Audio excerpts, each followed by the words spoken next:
په ناروغۍ کې ورزش وکړو. سلام، وخت مو په خیر. د نورو معلوماتو لپاره زموږ چینل سبسکرایب کړئ. په منظم ډول ورزش کول د روغتیا لپاره تر ټولو ښه طریقه ده.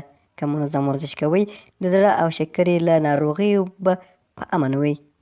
وزن به مو مناسب وي او د ناروغۍ پر وړاندې به مو د بدن مقاومت لوړ وي. په دې کې هیڅ شک نشته چې ورزش د روغتیا ضامن دی. خو کېدای شي چې له تاسو ډېرو سره دا پوښتنه پیدا شوې وي چې د معمولو ناروغیو پر مهال ورزش څنګه دی. دا ډول ناروغیو پر مهال ورزش کول له تاسو سره له یادو ناروغیو په ژر ښه کېدو کې مرسته کوي او که یې لا ځنډوي. دا چې ورزش په ټوله کې د روغتیا لپاره ګټور دی او له بېلابېلو ناروغیو څخه مخنیوی کوي، خو ځینې وخت د ناروغۍ پر مهال ورزش مثبتې او ځینې وخت بیا منفي پایلې هم لري. ډاکټران وایي د زکام، غوږ درد، پزې بندوالي او د ستوني درد پر مهال ورزش کول تاوان نه لري.